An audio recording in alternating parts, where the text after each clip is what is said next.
우리 런던 고라니의 뉴스동장 영상 제목을 보시고 많은 분들이 벚꽃 랠리가 뭐냐고 신박한 표현이라고 하는 분들이 댓글에 좀 계셔가지고 이걸 먼저 설명을 해드리겠는데요.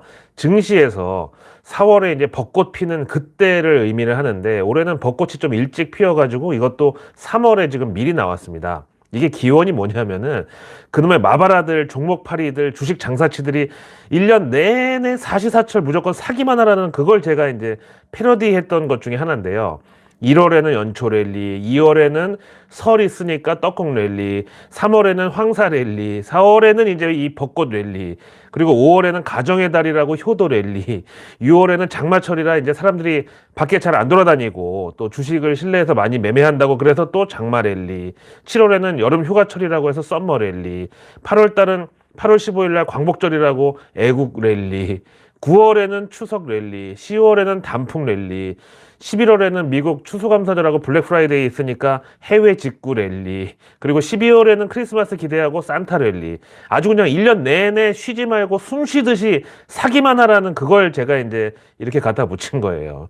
이거 다른 분들이 혹시라도 이거 패러디해서 쓰시려면 꼭 제 저작권은 좀 인정해 주시기 바랍니다. 그리고 말 나온 김에 제 또 전매 특허 사자성어가 바로 떨줍 올팔인데요. 이거는 떨어지면 죽고 올라가는 날 팔라는 그걸 줄여서 떨줍 올팔이라고 표현한 겁니다. 이 K 주식은 뭐 실적이고 자사주 매입이고 뭐고 그냥 어느 날 이유 없이 후두둑 떨어지는 것보다 더 좋은 모멘텀은 없다. 그리고 올라가는 날은 뒤도 돌아보지 말고 확 다 팔아가지고 그렇게 올팔로 수익 챙기고 현금을 가지고 또 다음 떨줍 찬스를 이렇게 째려보면서 기다리자 이거죠. 왜? K 선반영, K 피크아웃, K 슈퍼사이클, K 물적 분할, K 유상증자 앞에서는 그 어떤 호재도 아무런 의미가 없기 때문에 그냥 떨줍 올팔만이 살 길이다. 뭐 나름 분산 투자한다고 시총 상위주들, 대형주, 우량주들 다양하게 다 나눠서 들고 있어 봤자 국민연금, 사학연금, 군인공제회, 경찰공제회 다 똑같은 종목 들고 있어요. 삼성전자, 현대차, 에코프로, LMF, LG이노텍 막 기타 등등. 근데 여기는 공매도 하고 선물 옵션 다 동원해가지고 양팔 양다리로 싸우는데 우리 개인들은 팔다리 다 묶이고 한 손으로만 싸워가지고 이 상태로 링에 올라가면 어떻게 이 사람들을 이길 수 있다는 말이죠. 그래서 결국은 또 이제 외국인에 의존할 수밖에 없고 외국인의 눈치를 볼 수밖에 없는데 골드만삭스가 우리 K 증시에 외국인들이 다시 연어처럼 돌아올 조건 3가지를 공개했던 적이 있습니다. 첫 번째는 일단 K 증시 상장사들은 주주 환원을 강화할 필요가 있다고.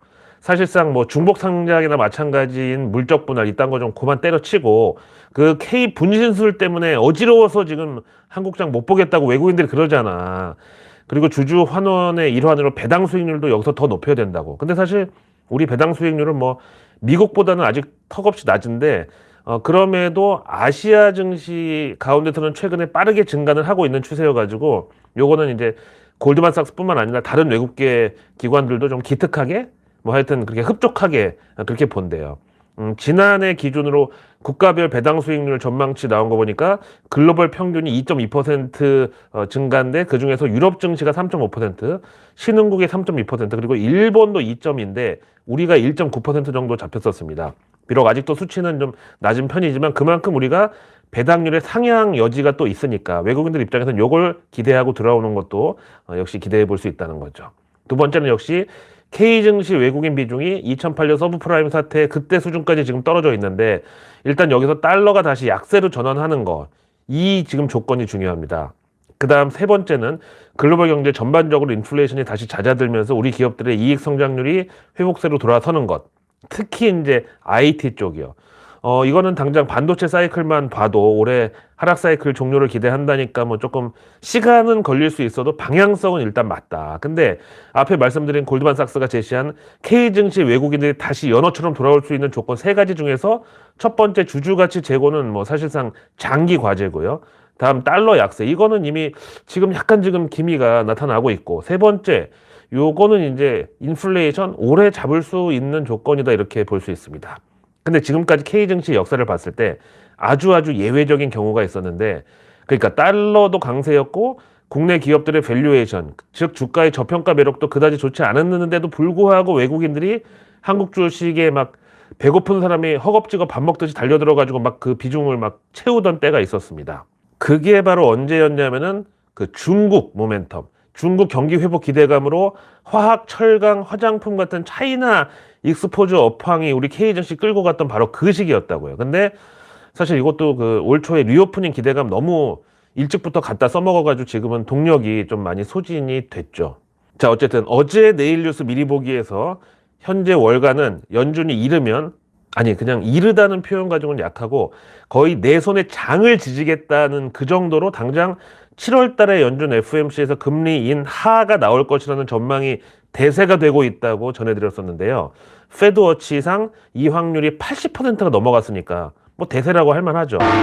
이게 이제 오늘 우리 원달러 환율 급락으로 반응이 나왔던 건데요. 아니 올 초 1월 달에 그 연초 랠리 그때만 해도 연준이 올해 12월 달쯤에 금리 인하 나온다고 그때 이제 돌아선다고 그 기대감만으로도 1, 2월 진짜 그렇게 증시가 완전히 화랑이었는데 이게 이제 지난 실리콘밸리 은행 사태 때 다시 9월 달로 앞당겨지더니만 주말에 도이체방크까지 휘청거리니까 또 여기서 2달이 더 앞당겨져 가지고 연준이 올 여름 7월에 당장 금리 인하로 돌아선다고요?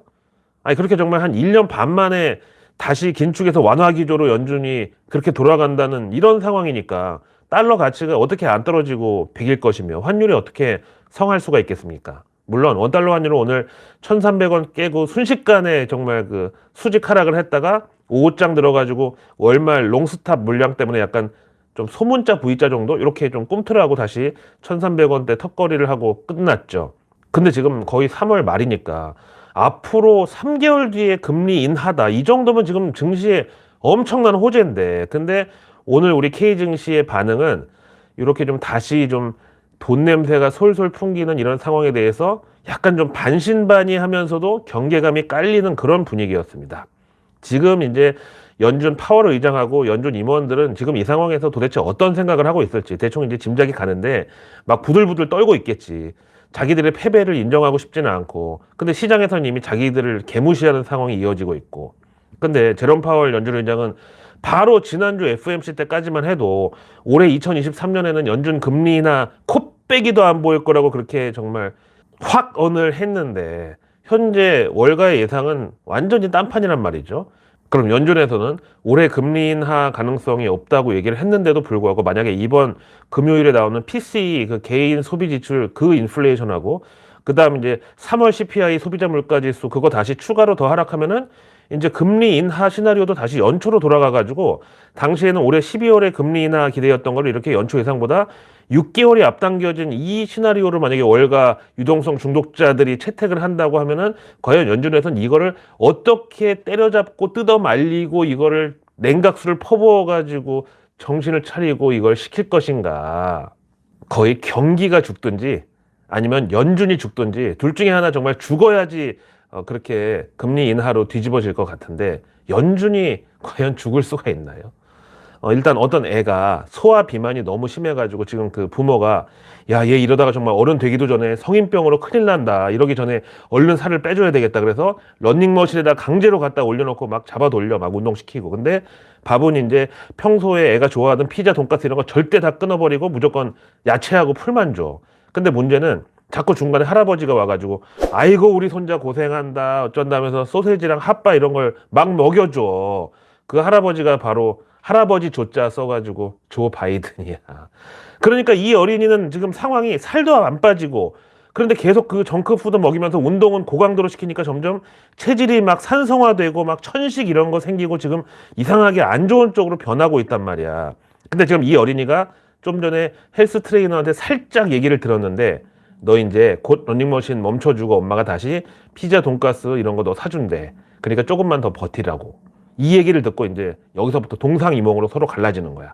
이 어린이 입장에서는 야 신난다. 그동안 못 먹은 거 2배로 먹어야지 막 이러고 있는데 사실 이 어린이가 지금 운동을 더 시키면 안 될 큰 건강상의 문제가 생긴 거야. 그래서 부모 입장에서는 애가 이거 알면은 또 심리적으로 크게 위축될 테니까 이제 운동 그만큼 했으면 됐어. 지금 너무 보기 좋아 우리 누구누구 이러면서 어떻게든 이제 못 이기는 척 애부터 일단 살리고 보겠다고 이렇게 러닝머신에서 내려주는 거야. 그러니까 여전히 비만인 거는 마찬가지인 이 어린이를 더 이상 그전처럼 잡아 돌리다가는 정말 큰일 날 뭔가 문제가 지금 터진 건데, 얘는 아무리 정말 어린애니까 그렇다 치지만 신나가지고 그동안 못 먹은 거 실컷 먹을 생각만 지금 하고 있다고. 채권 왕으로 불리는 제프리 건들락 더블라인 캐피탈 CEO는 경기 침체가 곧 들이닥칠 것이라고, 그리고 연준은 그거를 핑계로 결국 금리를 인하할 것이라고 언급했습니다. 그러면서 역시 채권 왕이라는 닉네임답게 미국 국채 금리를 시그널로 제시를 하는데, 현재 장단기 금리차 대표물로 꼽히는 미국채 10년물하고 2년물 금리차가 0.4%까지 좁혀졌는데, 연초만 해도 이게 100bp, 그러니까 1% 차가 났던 게 지금은 스프레드가 절반 이상으로 쪼그라들었다는 얘기죠. 그리고 현재 거의 모든 미국채 금리가 현재 연준 기준금리 FFR 있죠. Federal Funds Rate. 그게 이제 4.75에서 5.00이 구간금리인데, 이거보다 대부분 미국 국채 금리가 다 밑에 있다고. 이게 바로 경기 침체의 신호라고 강조했습니다. 그러면서 이번에 연준이 금리를 인하하기 시작하면은 정말 이번에 많이 내려야 될 것이다, 이렇게 경고했습니다. 그래서 지금 페드워치에 당장 7월 연준이 금리 인하, 그것도 빅스텝으로 0.5% 내릴 확률이 30%까지 올라와 있는 거라고 어제 내일 뉴스에서 미리 얘기했잖아. 런하 반갑습니다. 오늘의 외국계 리포트는 이번 1분기 실적에 대한 우려가 정말 먹구름처럼 정말 시꺼머죽죽하게 막 지금 뭉게뭉게 피어오르면서 앞을 시계 제로 상태로 만들어버린 우리 K증시 IT 반도체 업종에 대한 HSBC의 분석 보고서입니다. 일단 서두에서 뺨을 한 대 갈기고 들어가는데, IT 수요 회복에 대한 회의적인 시각은 여전하다. 우리 HSBC는 홍콩과 대만 투자자들에게 가장 많은 질문을 받은 게 메모리 반도체 섹터의 턴어라운드, 그러니까 이제 바닥치고 탈출, 요거였다는 거예요. 여기에 대해서 세 가지 측면으로 리서치를 했다고. 그게 뭐냐면은, 첫째, 메모리 공급 측면의 변화, 두 번째, 재고 동향, 그리고 세 번째가 챗 GPT 관련 AI 잠재력에 관한 것이었다고 합니다. 사실 전기차 공급망 관련주들의 랠리 이후 AI, 로봇, 챗 GPT 분야가 매력적인 후발주자로 떠오르면서 다시 IT에 대한 투자자들의 관심이 높아졌다고 하고, 그러나 투자자들은 여전히 거시 여건의 혼란, 서버 및 메모리 제조업체들의 높은 재고, 그리고 또 삼성전자의 공격적인 생산으로 인해서 반도체 수요 회복에 대한 여전한 회의적인 시각 등이 있다고 합니다. 그럼 메모리 반도체 사이클의 턴어라운드는 이게 아직 HSBC의 기대에는 못 미치지만 긍정적인 전망은 있다. 여기에 대한 또 세 가지 이유를 강조한다고.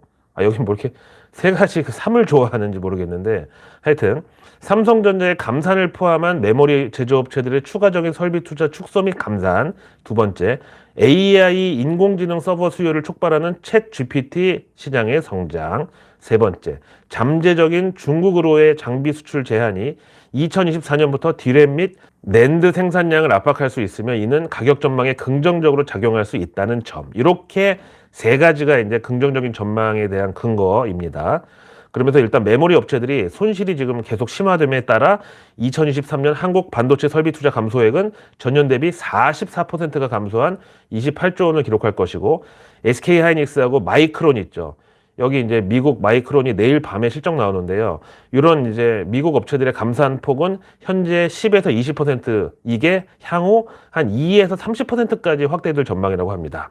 다음 이제 LG전자 회복 사이클에 대한 관심 증가를 HSBC에서 언급하는데, LG전자의 주가가 최근에 지수를 아웃퍼폼하면서 관심이 높아진 가운데 재료비 및 물류비 절감에 따른 핵심 분야, TV하고 가전 이쪽 회복 스토리에 주목하고 있다. 또한 LG 이노텍도 역시 뛰어난 자동차 부품 소프트웨어 지원 능력이 있어가지고 이제 최근 자동차들이 전기차로 전환하는데 이런 국면에 따른 자동차 일렉트릭화 과정에서 LG 이노텍의 성장도 뒷받침이 될 것으로 본대요. 그럼 결론 부분에서는 메모리 반도체가 더 깊은 다운 사이클에도 불구하고 우리는 최악의 가격 하락이 작년 4분기에 이미 발생하고 넘어갔다고 믿는데요. 역시 또 이제 겨울은 지났다, 최악은 넘었다 이건데, 그래서 이제 1분기에는 가격 하락폭이 점차 축소되고 있고, 낸드가 원가 이하로 하락함에 따라서 2분기부터는 가격 하락폭은 제한적일 수 있다. 그리고 추가 감산은 올해 2023년 중반에 시장 심리를 변화시킬 것으로 본다.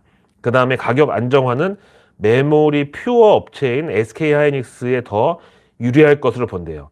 그래서 이제 핵심으로 HSBC, 홍콩 상하이 뱅크의 국내 IT 반도체 주들에 대한 투자 의견은 삼성전자 매수에 목표가 7만 5천 원, SK하이닉스 역시 매수, 목표가는 11만 원, LG전자 역시 매수에다가 목표가는 16만 원 콜했습니다.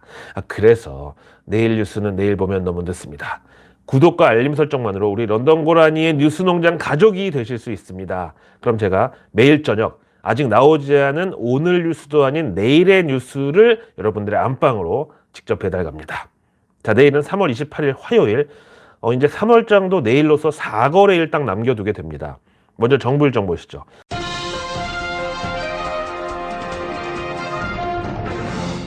우선 정부가 저출산 고령사회위원회 회의를 내일 개최하는데, 참 맨날 그놈의 뭐 저출산 인구 소멸 어쩌고 자기들끼리 말만 떠들고, 사실 우리 정부나 대한민국 사회 지도층들이 이걸 대하는 태도는 뭐 진짜 이런 말 해서 죄송하지만 진짜 뭐 자기네들은 이제 뭐 출산율이고 뭐고 누릴 거 다 누려봤고 이제 살 만큼 다 살았고, 이제 또 자기들 자식들이야 뭐 어차피 지도층 가족으로 다 자라가지고 이미 다 자리 잡고 잘 먹고 잘 사니까 그냥 나머지 국민들은 니들이 알아서 해라. 그냥 저출산이고 뭐고 그냥 니들 서민들은 딱 진짜 굶어 죽지만 않을 정도로 그렇게 굴려야 된다. 뭐 이런 식으로 아직도 국민들을 그 계급 그 사다리 저 밑에 있는 진짜 조수를 하는 거야 진짜 한마디로. 또 화가 나는데, 이번 정권의 첫 저출산 고령사회위원장이 어떻게 했는지 아시죠? 자기 당대표 선거 그 경선 나간다고, 그리고 또 나간 것도 아니야, 그거 간 본다고 이 자리를 그냥 때려쳐버린 그것만 봐도 알 수가 있죠. 그래서 하여튼 이번에는 정부에서 정말 엄청나게 큰 선물 보따리를 준비한다는 소리가 있습니다. 뭐 출산 시에 바로 2억 주고 뭐 매달 얼마씩 양육 지원비 막 주는 이 정도까지 지금 그 풍문에 막 돌고 있는데, 어디 정말 제대로 된 대책이 나오나 한번 기대를 해보겠습니다. 만약 정말 획기적인 뭔가가 나올 경우 내일 증시에서 육아, 출생 관련주들 그리고 엔젤 산업 전체적으로 축제가 벌어질 수가 있겠습니다. 그리고 내일 정부에서는 철강 조선업계 상생 협약식을 가지는데요. 여기 또 괜히 노조 문제나 이런 본질이 아닌 비본질로 인해서 취지가 무색해지지 않기만을 바랍니다. 다음 내일 기재부가 컨텐츠 산업 현장 방문 이 행사가 있는데, 이게 뭐 저희 집에 오시는 건 절대 아니고요. 하여튼 뭐 지난해 올해 초 이렇게 OTT에서 우리 K 컨텐츠들이 정말 전 세계적으로 국위를 선양했으니까 여기에 대한 뭔가 좀 공을 치하해 주는 그런 자리 같고, 대신 지금 우리 영화계는 정말 현실이 암담합니다. 전부 일본 만화들이 다 잡고 있고 거기에도 관객들 다 뺏기고 지금 게임도 안 되고 있어. 근데 저는 원래 좀 한국 영화를 원래 좋아하거든요. 그 뭐 좀 비현실적인 SF나 뭐 이런 판타지물을 저는 안 좋아해가지고 한국 영화, 한국 사람 나오고 한국 서울 도시 나오고 이런 한국 영화를 많이 보는데, 지난번에 교섭이라는 그 영화 그거 보러 갔는데 정말 2시간 내내 졸음과 교섭하느라고 정작 영화는 제대로 보지도 못했습니다. 다음 내일 산업부가 로봇 미래전략 컨퍼런스를 개최합니다. 이거 뉴스플로우에 막 도배되기 아주 좋은 주제죠. 근데 로봇 그리고 미래전략, 좀 재료로서의 레떼로는 조금 식상하죠.